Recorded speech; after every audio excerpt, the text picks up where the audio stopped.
Hi buddies, welcome to my style cooking channel. இன்றைக்கி நம்ம பார்க்க போகிற ரெசிபி பார்த்திங்கன்னா எல்லாருக்குமே ரொம்ப ஃபேவரேட்டான இனிப்பு மாங்காய் எப்படி செய்யலாம் அப்படின்றத இந்த வீடியோவில் பார்க்கலாம். இந்த இனிப்பு மாங்காய் ரெசிபியை பர்ஃபெக்டாக செய்யணும் அப்படின்னா இந்த வீடியோவை லாஸ்ட் வரைக்கும் ஸ்கிப் பண்ணாமல் ஃபுல்லாக பாருங்கள். இதை போல் நான் அப்லோட் பண்ணுற எல்லா ரெசிபியுமே நீங்கள் பார்க்கணும் அப்படின்னா இந்த வீடியோ கீழே இருக்கிற ரெட் கலர் பட்டனை கிளிக் பண்ணி சப்ஸ்கிரைப் பண்ணிக்கோங்க. கூடவே பக்கத்தில் இருக்க பெல் ஐக்கானையும் கிளிக் பண்ணிவிட்டு ஆல் அப்படின்ற ஆப்ஷனையும் செலக்ட் பண்ணி வச்சுக்கோங்க. அப்போ தான் நான் லேட்டஸ்ட்டாக அப்லோட் பண்ணுற எல்லா ரெசிபியுமே உங்களுக்கு நோட்டிஃபிகேஷனாக வரும். நீங்களும் மிஸ் பண்ணாமல் பார்க்க முடியும்.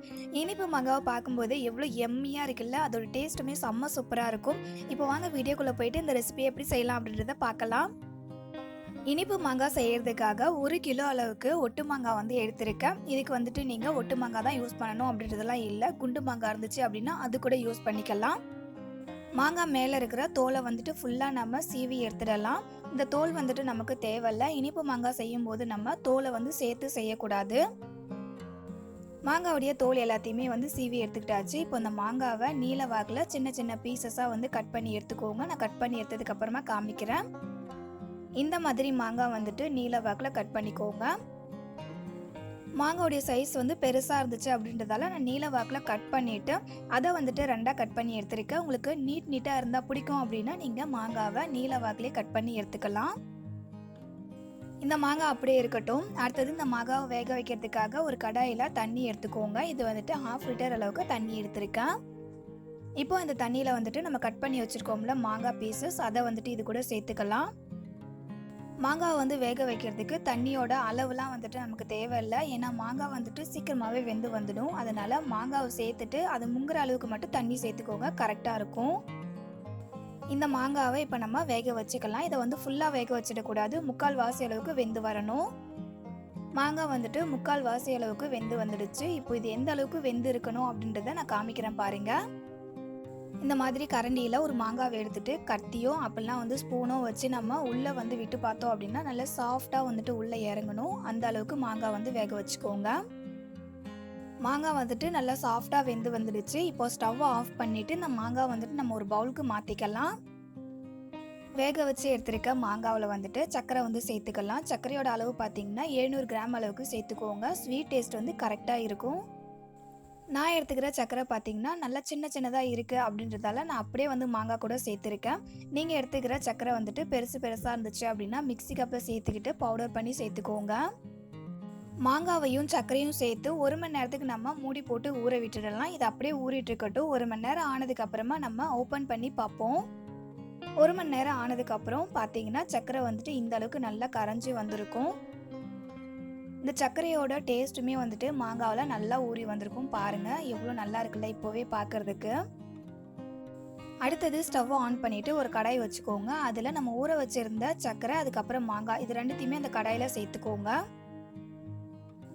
சேர்த்துக்கிட்டாச்சு. சேர்த்ததுக்கப்புறமா மாங்காய் நல்லா சர்க்கரை தண்ணியில் முங்குற அளவுக்கு ஸ்ப்ரெட் பண்ணி விட்டுக்கோங்க. இந்த இனிப்பு மாங்காவுக்கு நல்ல ஒரு ஃப்ளேவர் கொடுக்கறதுக்காக ஒரு 1/4 டேபிள் ஸ்பூன் அளவுக்கு ஏலக்காய் தூள் சேர்த்துக்கலாம். அடுத்தது ஒரு 5 சின்ன சைஸ் பட்டை சேர்த்துக்கிட்டு நல்லா மிக்ஸ் பண்ணி விட்டுக்கோங்க. இந்த ஏலக்காவும் அதுக்கப்புறம் பட்டையும் சேர்த்துருக்கோம்ல, இது நல்ல ஒரு ஃப்ளேவர் கொடுக்கும் இந்த இனிப்பு மாங்காவுக்கு. இனிப்பு மாங்காய் லைட்டாக ஒரு எல்லோ கலர் வரணுன்றதுக்காக நான் ஒரு பிஞ்ச் அளவுக்கு மஞ்சத்தூள் சேர்த்துருக்கேன். மஞ்சத்தூள் சேர்த்துக்கிறதால மஞ்சத்தூளோடைய வாசனை வருமா அப்படின்னு பயப்பட வேண்டாம். கண்டிப்பாக வராது. ஏன்னா இதில் நம்ம ஏலக்காய் தூள் பட்டைலாம் சேர்த்துருக்கோம். சர்க்கரை தண்ணி நல்லா கொதிச்சு வரட்டும். இந்த அளவுக்கு சர்க்கரை தண்ணி கொதிச்சு வந்ததுக்கு அப்புறமா இப்போ இதை நம்ம பாகுபதம் செக் பண்ணிக்கணும். அதுக்காக சர்க்கரை பாகை விரலில் தொட்டுட்டு 2 விரலுக்கு நடுவில் நம்ம தொட்டு பார்த்தோம் அப்படின்னா ஒரு நூல் போல் ஃபார்ம் ஆகணும். இன்னும் அந்த நூல் போல் ஃபார்ம் ஆகலை. ஸோ இன்னும் கம்மி பதம் வரலை. அதனால் இன்னும் ஒரு 5 நிமிஷத்துக்கு இந்த சர்க்கரை தண்ணியை கொதிக்க விட்டுடலாம். 5 நிமிஷத்தில் நமக்கு இந்த மாதிரி நல்லா நுரைச்சி பொங்கி வரும். இப்போ இந்த ஸ்டேஜில் பாகுபதம் செக் பண்ணிக்கலாம். சர்க்கரை பாகை விரலில் தொட்டுக்கிட்டு இப்போது 2 விரலுக்கு நடுவில் நம்ம தொட்டு பார்க்கணும். இந்த மாதிரி தொட்டு பாருங்கள். நடுவில் ஒரு கம்பி போல் ஃபார்ம் ஆகுதில்ல, இதுதான் ஒரு கம்பி பதம். இந்த அளவுக்கு சர்க்கரை ஒரு கம்பி பதம் வந்ததுக்கப்புறமா ஸ்டவ் ஆஃப் பண்ணிடலாம். ஆஃப் பண்ணிவிட்டு இது சூடு ஆறுனதுக்கப்புறமா சர்வ் பண்ணிக்கலாம். உங்களுக்கு கம்பி பதம் செக் பண்ண தெரியாது அப்படின்னா ஒன்றுமே பிரச்சனை இல்லை. தேனோடைய பதம் எவ்வளோ திக்காக இருக்கும். ஸோ அந்த மாதிரி சர்க்கரை பாகு திக்கானதுக்கப்புறமா ஸ்டவ் ஆஃப் பண்ணிக்கலாம். செம்ம சூப்பரான ஒரு டேஸ்ட்டில் இனிப்பு மாங்காய் ரெசிபி வந்து உங்கள் கூட இன்றைக்கி நான் ஷேர் பண்ணியிருக்கேன். கண்டிப்பாக இந்த ரெசிபி உங்களுக்கு பிடிச்சிருந்தது அப்படின்னா இந்த வீடியோக்கு ஒரு லைக் பண்ணுங்கள். ப்ளீஸ் படிஸ் நம்ம சேனலுக்கு சப்போர்ட் பண்ணுங்கள். சுகர் சிரப்போடைய டெக்ஸ்சரை வந்துட்டு பாருங்கள் எவ்வளோ கிளாஸியாக இருக்குது அப்படின்னு பார்க்கும்போதே எவ்வளோ எம்மியாக சாப்பிடணும்னு தோணுதில்ல. இந்த இனிப்பு மாங்காய் ரெசிபியை உங்கள் வீட்டில் நீங்களும் செஞ்சு பாருங்கள். ரொம்பவே சுலபமாக செஞ்சிடலாம். செஞ்சு பார்த்துட்டு உங்களுடைய ஃபீட்பேக்கை கமெண்ட் பாக்ஸில் என் கூட ஷேர் பண்ணிக்கோங்க படிஸ். இந்த இனிப்பு மாங்காவை நம்ம 6 மாதம் வரைக்குமே ஃப்ரிட்ஜில் ஸ்டோர் பண்ணி சாப்பிடலாம். நல்லாவே இருக்கும். இந்த ரெசிபியை உங்கள் ஃப்ரெண்ட்ஸ் அண்ட் ஃபேமிலி மெம்பர்ஸ்க்கும் ஷேர் பண்ணி அவங்களையும் நம்ம சேனலுக்கு சப்போர்ட் பண்ண சொல்லுங்க படிஸ். இதே போல் ஒரு சூப்பரான அண்ட் எம்மியான ஹெல்த்தியான ஒரு ரெசிபியோட நெக்ஸ்ட் வீடியோவில் மீட் பண்ணலாம் படிஸ். தேங்க்யூ ஃபார் யுவர் வாட்சிங்.